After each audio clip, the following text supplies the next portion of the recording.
Okay, is my review of Supercard of Honor IX. We actually start off the show with ACH and Mark Briscoe.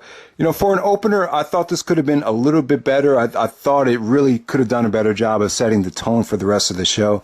It just seems like ACH is in somewhat of a slump, you know, losing a lot of matches, not really progressing up the card the way we thought he would by this point. So it was a nice catch-as-catch-can opener, but I thought it could have been a little bit better. Next up, we have Michael Elgin versus Frankie Kazarian. This is interesting because Elgin usually dominates on WrestleMania weekend. You know, remember he had the match with Davey, then the next year he had the match with Jay Lethal. So he's really had a reputation of being someone that delivered at WrestleMania weekend. Even last year he had a great match with probably the match of the night with Steen. So that was 3 years in a row where Elgin stole the show WrestleMania weekend. But this year he's in the death spot. Second match on the card. Frankie Kazarian didn't really hit his potential. I thought it was good, but not great. Christopher Daniels came out, tried to make the save as Elgin was, trying to, annihilate both of them with chairs. So Elgin decimated Daniels' back. So Christopher Daniels was selling a back injury throughout the rest of the show. So next we have a six-man mayhem. Matt Sydal, Andrew Everett, Moose, Caprice Coleman, Cedric Alexander, and Tommaso Ciampa. So you had an interesting mix here featuring Coleman and Alexander united. Really, who stole the show in this match? Cedric Alexander definitely was the main story of the match because he lost, and he was really upset that he lost another big-time match, and he wouldn't shake anyone's hand. Matt Sydal won the match. I thought he looked great. You know, he hasn't slowed down at all. His performances are getting rave reviews, especially in PWG right now. So look out for Matt Sydal. But overall, this was fun. This is a fun little spot fest. I thought Andrew Everett looked hungry. He showcased a lot of his new offense that a lot of the fans hadn't seen before. So good six-man mayhem. It didn't really steal the show or anything, but good stuff. Next up, we had the no DQ match, BJ Whitmer and Jimmy Jacobs. And Whitmer and Jacobs is probably one of the top 10 feuds in ROH history. If you go back to 2006, 2007, they had wars. Jacobs cut some of the best promos in ROH history on BJ Whitmer. BJ Whitmer's sort of like always been Jacobs' bigger brother. And, it's really tough to recreate it and to have the magic that it had in the past. But Jacobs was emotional, crying before the match, and then when the bell rung, he started just giving Whitmer blows. And, great chair shots, great table spots, just a wicked, vintage Jimmy Jacobs. It was a good way for Jacobs to go out. Match could have came off a little bit better if it was in a different venue. Probably if this was in Chicago, I think it would have came off a lot better. That's kind of Jimmy Jacobs' it's not his hometown, but I feel like that's where he kind of made a name for himself. That's where the whole Jimmy Loves Lacey and Austin Aries storyline really, that's where everything really paid off at was in Chicago. So, the whole stuff with Lacey coming out and making the save as Colby Carino was beating down Jimmy Jacobs, I thought it could have came off better.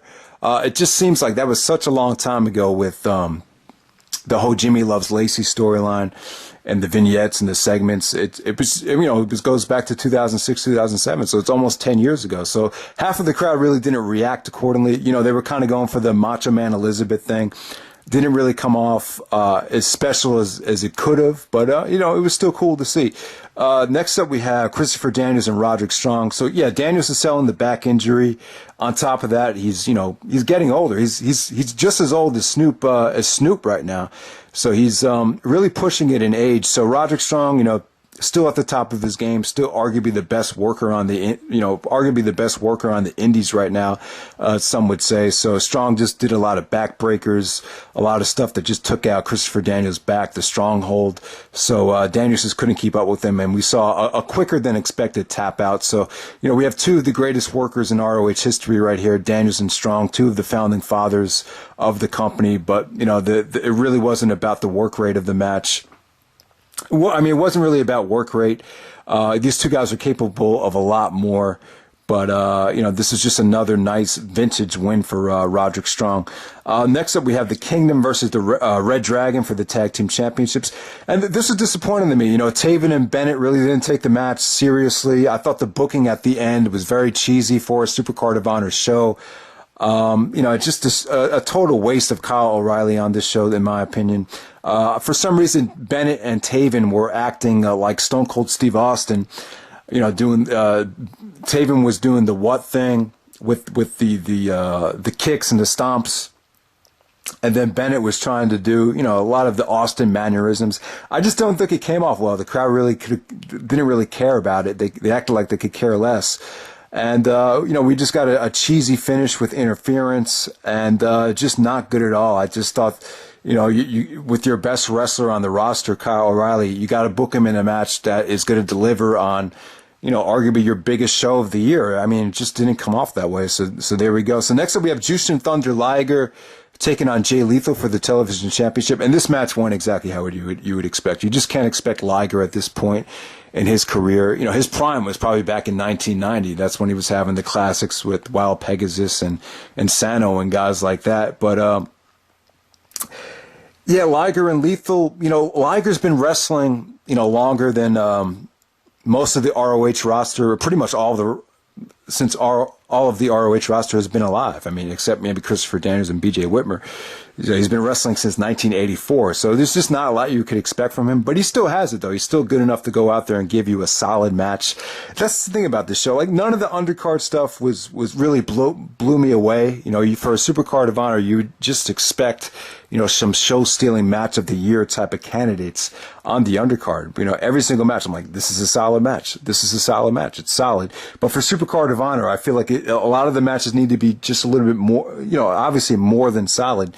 But Lethal is on top of his game right now. Not so much in the ring, but it just seems like on the mic, he's really doing a good job of putting over the television championship as being just as important, if not more important, than the ROH World Title.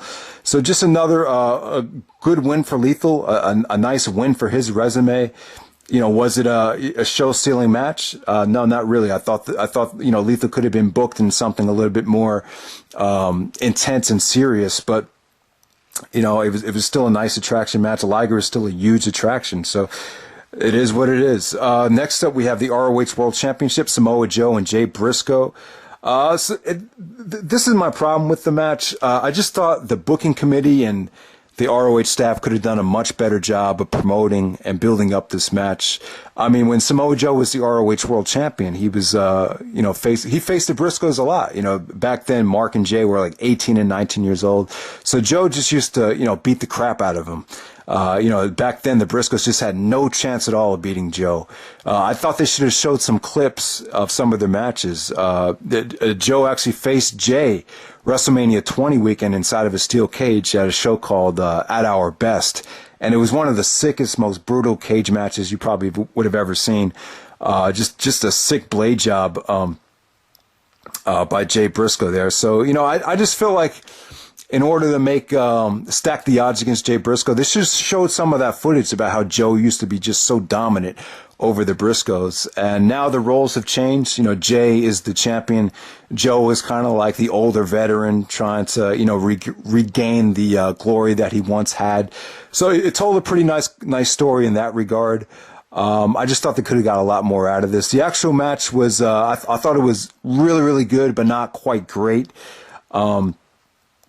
Joe actually tweaked his knee in the match, so it looked like he had to really work hard, to make this, good. And, it was good. A lot of vicious strikes from Joe, a lot of vicious slaps, a lot of great brawling from Jay Briscoe. Joe just was very ruthless and very aggressive with Jay. He actually slammed him into the steel guardrail, did his signature toss, the Olay chant. I mean, all that stuff was great. The counters to the muscle buster came off really good. It was good. It was a lot of stiff kicks from Joe, a lot of holy shit stiff moments that really made the crowd, jump up and give him a standing ovation. I thought the crowd was a little bit too generous, though. They actually treated this like it was a classic. I just didn't think it came off like a classic. But, the ending sequence was pretty awesome with Jay getting Joe up for the Jay Driller. It just didn't look like he could pick him up and do it, but he did it. And it really surprised the crowd. So the only thing that was a little bit corny about this was on commentary. They tried to make Jay Briscoe out like if he got this win over Joe, it solidifies him as the greatest Ring of Honor World Champion of all time.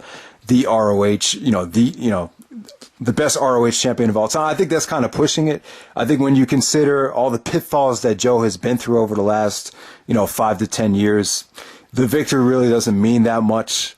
I mean, it's a great victory, don't get me wrong, but it's just, different, it's just a different time now. The roles have definitely reversed. It's cool to see, the difference that 10 to 11 years makes, when you see the dynamic of Samoa Joe and Jay Briscoe, but I don't think this really, for some of the really diehard ROH fans, I don't think they see Jay Briscoe any more than they saw him before after seeing this match. So Jay's, having a good title reign right now, but I think Lethal will go over Jay Briscoe at best in the world. I think I think Lethal has earned it. I think he's good enough to be the ROH World Champion. It's not an overly sexy matchup at best in the world, but we'll see. The unification match with the Television Championship and the ROH World Championship, I think it'd be interesting. So, ROH is on Destination America now. I saw the show last night. The Briscoes actually faced the House of Truth in the main event. It's cool. I think the ROH television show, it's going to be a great way to build up the pay-per-views, make the pay-per-views seem more important. And, I'm glad that they got back on, cable TV. I think it's going to help TNA, though. I think now that you're going to have people tuning into ROH and then they're going to watch TNA right after it. That's what I did last night. And the TNA product is still good. I hope that they get canceled. From what I understand, the opt-out clause can be exercised to cancel TNA from Destination America. So it's looking like that's going to happen unless things dramatically change. I think they will with Wednesday night and with the ROH assistance. I think TNA's ratings will get better. But, I was surprised last night. I think Angle is the champion. I think Angle still has a lot of juice left. There's a lot of interesting matchups you could book Kurt Angle in, which I would pay to see.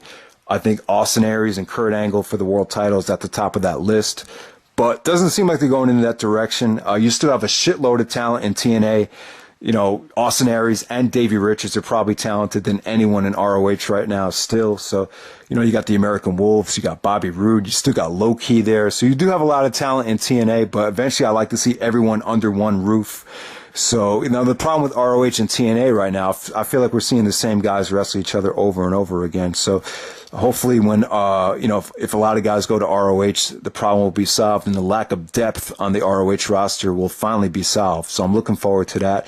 I actually checked out Lucha Underground last night and, it's cool. It was on channel 341 if you have DirecTV. It's on a channel called El Rey.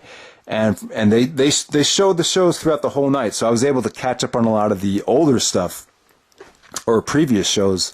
And it's cool, man. Robert Rodriguez actually is the executive producer. He actually used to work with Quentin Tarantino back in the day. They did a movie called Dusk Till Dawn. And it definitely had like that old, Western Mexican lucha influence to it. I really loved it. I love some of the, the backstage skits. They really feel like, if they feel like Robert Rodriguez directed movies, I really love the way he shoots the product. It feels different. It feels unique. Probably not for everybody though. Might take a while to get used to it.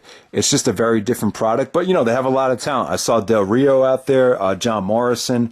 I think Ricochet's actually wrestling as Puma, if I'm not mistaken. I think that was Ricochet. Ricky Reyes. Saw a lot of familiar faces. I think Chavo Guerrero could be great as like a GM or some type of non-wrestling role for Chavo Guerrero. I like to see him do that. So just a very refreshing and unique product, Lucha Underground right there. So definitely looking forward to checking out more of the Lucha Underground stuff. But so that's my thoughts on the whole Wednesday Night War. Just a lot of interesting things to look forward to heading into the summertime. So stay tuned for Best in the World on June 19th. We'll see what happens there.